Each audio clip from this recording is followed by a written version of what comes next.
Hola, mi nombre es Fabricio Mejía Madrid y esta es mi colaboración semanal para, sin embargo, que se llama Creer en la 4T. Esta columna fue motivada por varios eventos. El primero fue un video en redes sociales donde un fanático acosa y agrede verbalmente al caricaturista Rafael Barajas el Fisgón. En él se escucha cómo el fanático, quien se ostenta como fundador de Morena, califica al gobierno de la 4T como narcoestado y al presidente López Obrador como viejo miado. Por supuesto lo delata su odio y sabemos que si es fundador de algo, es de los Xochitl Lovers. El otro evento que me motivó fue un bloqueo en las calles en las que se encuentra la sede nacional del partido Morena. En medio del embotellamiento que provocó el bloqueo, le puse atención a sus oradores. Eran unos compañeros de Veracruz que se quejaban de que no les habían tomado en cuenta a su candidato para un municipio y que en cambio la dirigencia nacional había decidido por un expriista. Todo bien hasta aquí, pero entre más se ofuscaban los oradores, resultó que empezaron desconociendo la trayectoria de Luisa María Alcalde. La oradora dijo literalmente: yo soy fundadora de Morena y no la conozco. Luego habló mal de Andrés Manuel López Obrador diciendo que no se había retirado de la política y que había impuesto, así lo articuló, a Claudia Sheinbaum. Todo el tiempo los manifestantes les gritaron a los policías que resguardaban la puerta del edificio del partido Morena que abrieran porque ellos eran sus empleados y que ellos les pagaban. Ese nivel de clasismo no es signo de la 4T, por muy enojado que andes. El orador que siguió ya simplemente advirtió: si no nos hacen caso, nos vamos al PRI. Es decir, los que se quejaban de que les habían impuesto a un expriista, amenazaban con convertirse ellos mismos en priistas. El último evento fue en torno a la exhibición de vileza, ruindad y depravación moral que la oposición hizo del asesinato de 2 colaboradores de la jefa de gobierno de la Ciudad de México. No sin asombro, leí de quienes se alegraban del doble homicidio y que lo trataban de utilizar como prueba de lo que llaman, junto con Sergio Sarmiento, vocero de TV Azteca, la iztapalapización de la Ciudad de México, que también se quejaban de que Morena recogiera como suyos a ciertos personajes que vienen del PRI o del PRD. A ellos, a los sopilotes sin más alimento que las muertes y las catástrofes naturales, también les incomodaban las adquisiciones de la oposición dentro del bloque hegemónico de la izquierda. Resultó que había obradoristas en el PRIAN que defendían la pureza de la izquierda. Esa señal del apocalipsis todavía no la tenía registrada. Los 3 sucesos me dejaron pensando. Por creencia me refiero a aceptar el mundo de cierta manera. Las creencias tienen la función de guiar nuestro comportamiento. Nos representamos al mundo de cierta forma y con cierto sentido porque necesitamos saber cómo actuar en él. Las creencias son mapas para navegar el mundo. La creencia es un tipo de acción en el sentido en que pensar cómo funcionan las cosas nos brinda el marco en el que actuaremos. Hay 2 tipos de creencias: intuitivas y reflexivas. Unas son sobre asuntos que nos tocan directamente en la vida cotidiana y las otras son más para sentirnos parte de un grupo. Son señales de identidad. Estas últimas, las creencias para pertenecer, son las más manipulables. Pero casi siempre nuestras creencias preexisten a los relatos con los que les damos justificaciones, pero eso lo vamos a pensar más adelante. Lo que me sirve en este momento es una frase de San Agustín, que se me hizo apenas propicia para empezar a reflexionar junto con ustedes en qué quiere decir creer en la 4T. La frase dice: lo que entendemos se lo debemos a la razón, lo que creemos se lo debemos a la autoridad y lo que opinamos se lo debemos al error. El buen Agustín que escribía desde el norte de África unos 400 años después del inicio de nuestra era, hizo una diferencia entre entender, creer y opinar, que resulta útil a la hora de pensar en qué creemos cuando decimos creer en la 4T. Para Agustín, lo que se entiende proviene del conocimiento demostrable o deducible. Por su parte, la opinión es inclinarse por una alternativa que no sabe si es cierta, pero que está seguro de que no es falsa. La opinión, escribe, no es virtuosa, sino corrupta. Y la creencia, es decir, la fe, es una adhesión más que una comprensión. Es no tener duda de que al final el resultado coincidirá con las promesas. La fe que requiere pruebas, escribe San Agustín, es una facultad rota. Célebremente, Ignacio de Loyola dirá que es ver blanco pero creer negro. Y menos célebremente comparará creer en el negro, cuando se está viendo blanco, con la propia doctrina de los católicos. Dice, no es menos discordante que ver pan y creer que es carne, o ver la muerte y creer que se está ante la vida eterna. Para Loyola, creer no está basado en la evidencia, sino que es un acto de la voluntad. Es por eso que los católicos buscaban sumar a todos los que se quisieran adherir, o incluso los obligaban a hacerlo, como en las conversiones de los judíos en España, o los bautizos masivos en México y Centroamérica. También los católicos les permitió esto exterminar a quienes se negaban a venerar al único y verdadero Dios. Pero vienen los protestantes. Ellos son restrictivos y excluyentes porque creen en la predestinación de las personas. Así, una élite a la que le va bien en la vida, por irle bien, es que ha sido escogida por Dios. Los demás no son reformables, nacen y mueren réprobos. No hay manera de que sus actos les salven de la hoguera, porque ya todos estamos predestinados a nuestra suerte. No hay perdón ni obra que valga. De hecho, el origen de las primeras cárceles eran las casas de disciplina, donde se obligaba a los pobres a trabajar por la fuerza, seguros de que el trabajo no los sacaría de su condición de infieles, pero sí de su haraganería.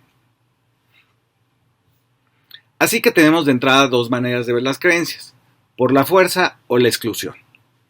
Ya ustedes habrán hecho la cuenta mental. En Morena hay quienes piensan que se puede abrir a todos los que abjuran de su fe, como en el PRIAN o el PRD y hasta el MC, y pueden ser congregados en el proyecto de transformación. Y hay quienes, fuera de Morena, consideran que la entrada debería restringirse a los ya aprobados en su fe, o por lo menos no ofrecerles candidaturas y puestos.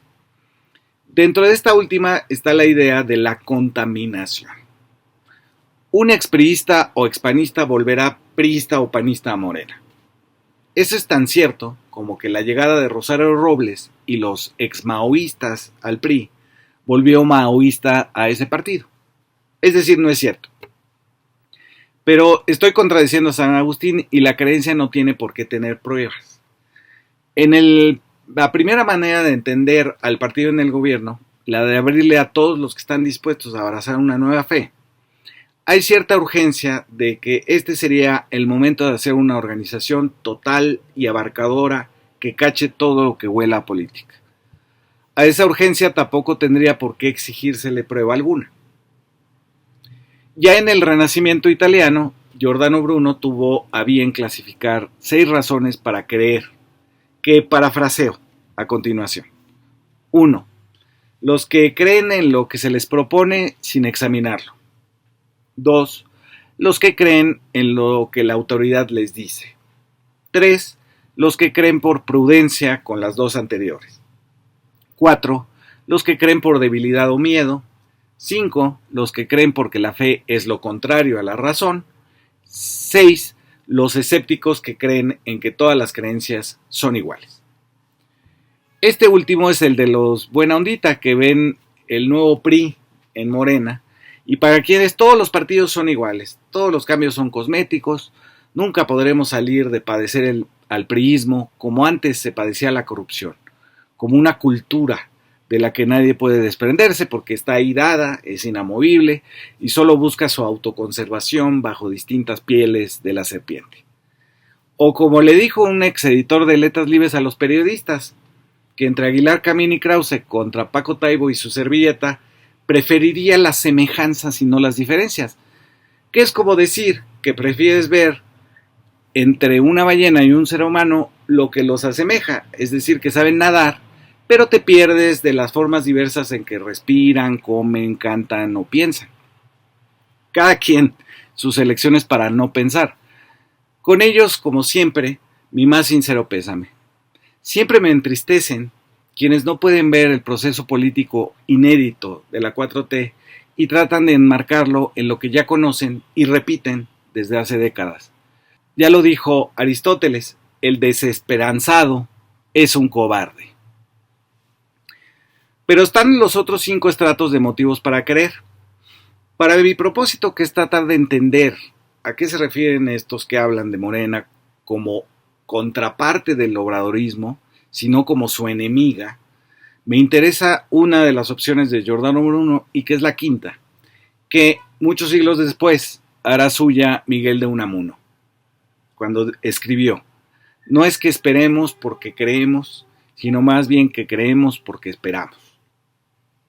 La fe está subordinada a la esperanza, no al revés.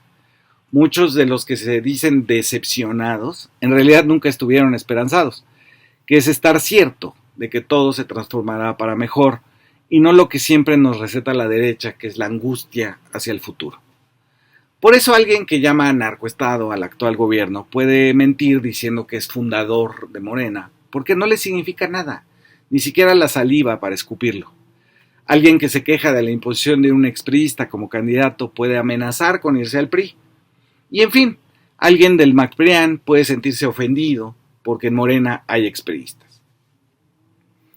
Llego entonces a una forma en que puedo pensar este asunto de corruptos contra puros, salvados contra insalvables, o peor, entes que contaminan con su sola presencia el proyecto de las bases.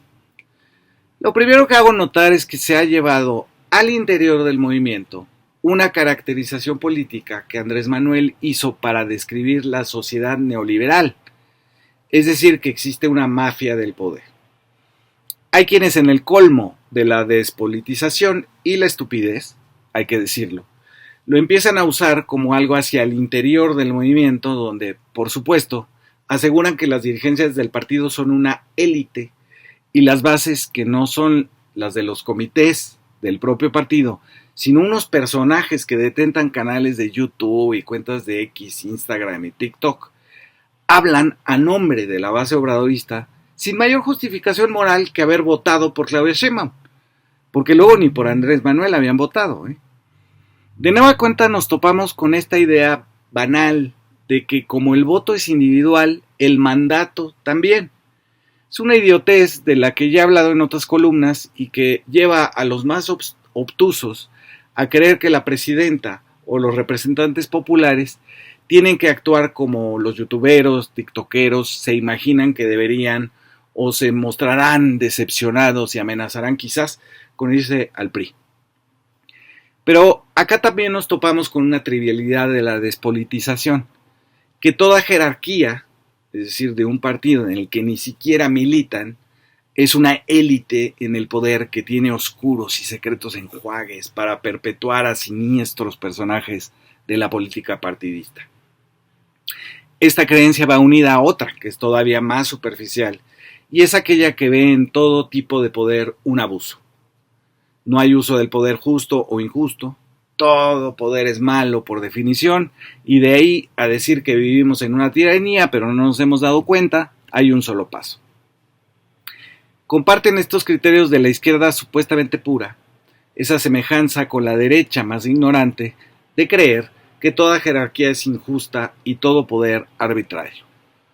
Pero son los de la izquierda los que le revuelven el caldo gordo a la derecha porque ven el poder maligno justo donde no lo hay y se pierden de una visión crítica que empiece por priorizar la lucha contra el verdadero abuso de poder.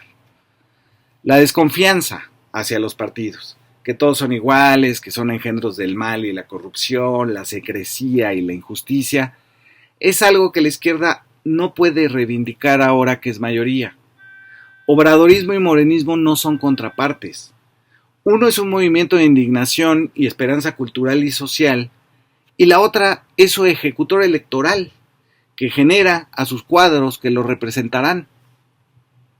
La idea de que están contrapuestos o de que los buenaonditas salvan su buena conciencia diciéndose obradoristas pero no morenistas, es lo mismo que asegura Xóchitl Gálvez cuando dice que ella no fue candidata del PRIAN, sino de las mariposas. Es una lavada de cara que en el caso de la izquierda es absolutamente innecesaria y hasta vergonzante. Aquí debo hacer un alto. Hay creencias buenas y creencias malas. Las malas son las que no se basan en evidencia y por tanto fallan a la hora de darle forma al mundo para actuar en él.